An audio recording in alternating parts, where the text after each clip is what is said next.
Hello, wonderful women. Welcome back to the Nourish by Claudia channel. And today we're going to focus on your gut.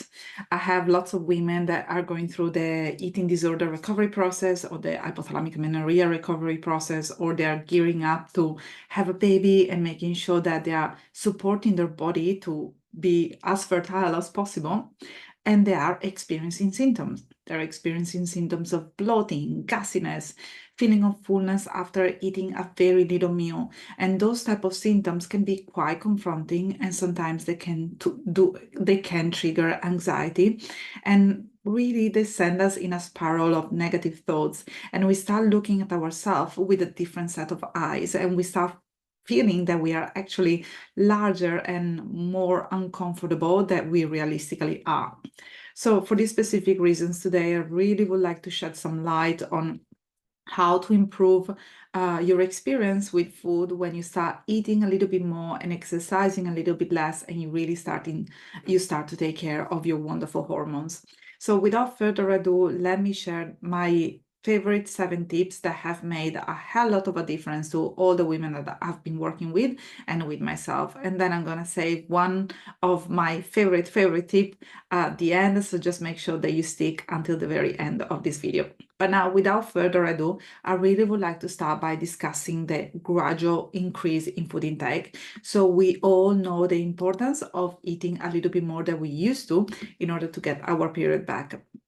But some women, because they've read about the 2,500 calories, or because they know that they actually need to go all in order to get the period back as soon as possible, they go from the starting point to 2,500 or even more than that in less than a couple of days, or sometimes less than a week. And that is sometimes a little bit too much for our poor digestive system. So normally what I really suggest my clients to do is to slowly increase the energy intake. So gradually increasing the caloric intake rather than making sudden large changes that can overwhelm the digestive system can be extremely helpful. So it's very important, especially for the first 1 week or the first couple of weeks, to have small frequent meals. So the same thing that you would do if you were pregnant in your first trimester or second trimester, when your stomach is squashed in between our organs.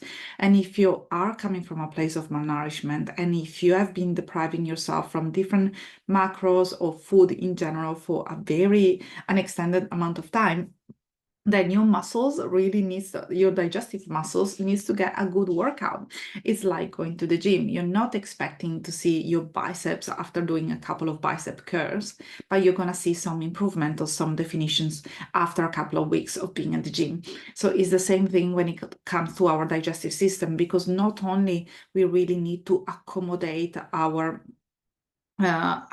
for the space of the extra food, but also we need to prime our digestive system, starting from our salivary enzymes, and also making sure that we produce the right amount of digestive enzymes and the right amount of hydrochloric acids. And that cannot happen in a 24 hours window, but it can gradually happen within a couple of weeks, by also adding in specific foods such as bitter food, for example, like rocket chicory and so on and so forth, but we're going to discuss them later, and also taking wise supplements that I'm definitely going to save for last.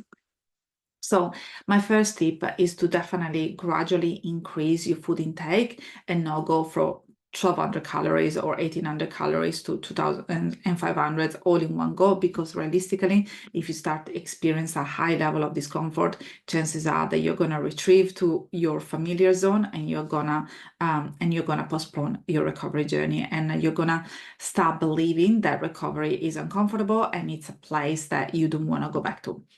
The second thing that I normally recommend my women to do is to choose easily digestible foods. So what do I mean by that? For the first couple of weeks, or even for the first months, I recommend to choose foods that are easy on the digestive systems. So you can think about cooked vegetables in smaller amounts, rice, oats, lean proteins like chicken and fish. They are all super digestible. So the kinds of foods that normally are given in the hospital, but at the same time, I want you to make those foods extremely delicious by using sauces, dressings, herbs, and so on and so forth. If you're increasing your intake of fiber-rich foods, make sure that you do so gradually, because that's gonna increase the chances of bloating and gassiness. So I normally say stay away from fiber-rich foods for a couple of weeks until you get to a point that you're comfortable with eating more, and then you can welcome the veggies back into your system. So instead of having a head like a cauliflower steak for dinner, I would definitely say just have a nice piece of chicken steak and have a little bit of a rice cauliflower underneath, for example. So it's all about adjusting the macros, adjusting the portion sizes so that we can accommodate the different type of foods, especially in the first couple of weeks to the first month, which is normally when women do really tend to experience lots of bloating and uncomfortable feelings. Something that I'm a really big fan of is also incorporated fermented foods. So yogurt, kefir, sauerkraut, and kimchi can really support the gut health, and introduce beneficial probiotics that are also really great for the skin, for the health of your hair, for the health of your nail, and for your well-being in general. And also, I normally recommend to get probiotics through foods unless you have a specific conditions that require a specific strain of probiotic, because it's going to give you a variety of strain instead of buying one probiotic that contains only 2 strains and taking it for an extended period of time. I would definitely say incorporate them through foods. And when you start having some probiotic into the diet, also make sure that you get a good amount of prebiotics. So prebiotics rich foods can be, for example, the green bananas. Green banana flour is super great for pancakes, for example, asparagus, and so many others. Just, type it on Google, give me a list of prebiotics and probiotic rich foods, and start introducing them into your diet. I'm also a big fan of focusing on gut-friendly habits. So the first one that I normally go to is chewing your food.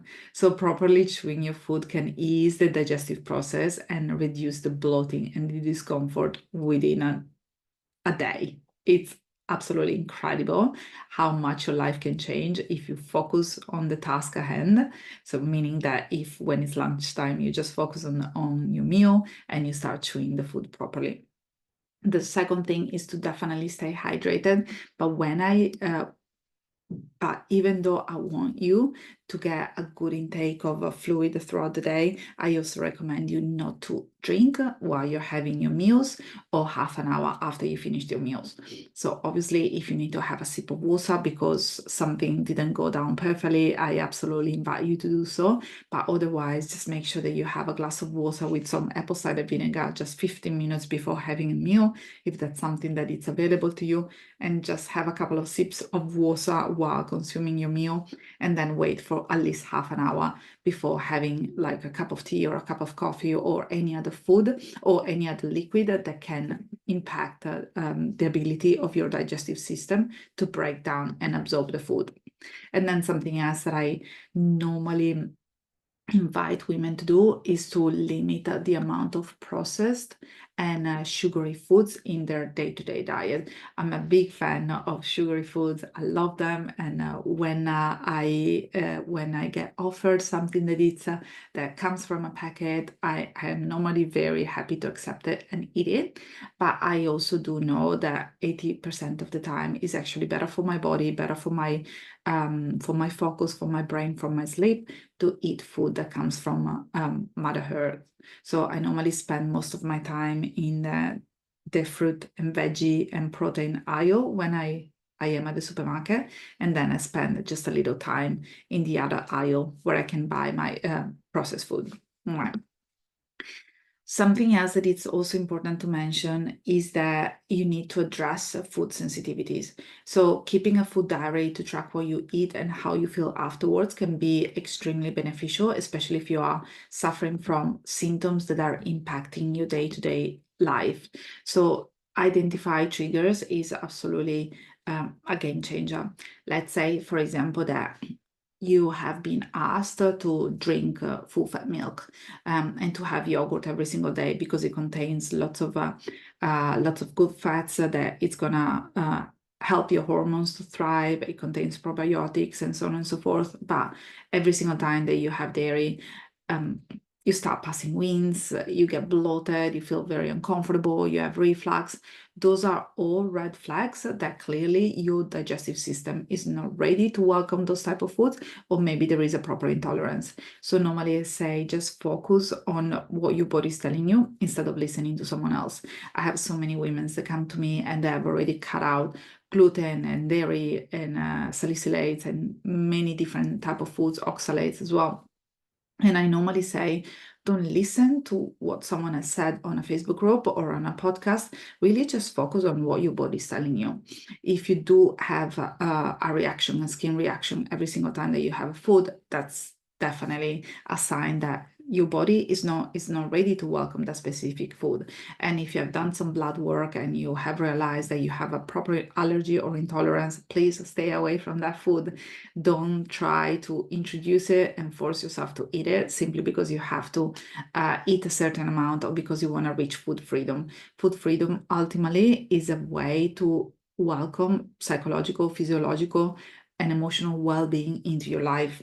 So if a food, like for example, if you were a celiac and you wanted to add gluten just to reach food freedom, that would be very insensitive because ultimately your body cannot function with gluten if your body is reacting by fighting your body when that protein comes into it. Something else that I definitely would like to say is just to monitor your portion sizes, especially in the beginning. It's very important to avoid overeating. So if you were used to having only 3 meals a day and now you have decided to increase your caloric intake and you keep having the 3 meals, but you're making much larger portions, and then you feel absolutely full and absolutely crap after having them. If you feel stuffed and if you cannot function at work, if you cannot sleep at night because you're feeling too full, those are signs that possibly you are not ready to eat that much. And once again, we go back to step number 1, make sure that you increase the amount step by step by step. And I normally say, do this in a safe container. Do it with a nutritionist like I am. Get someone to really have a look at your dietary and help you to understand where you can actually implement your diet and where you can get the best results in the short amount of time without trying to figure it out on your own. Because who said that you need to try to figure out your health on your own? That's the loneliest and most difficult things to do.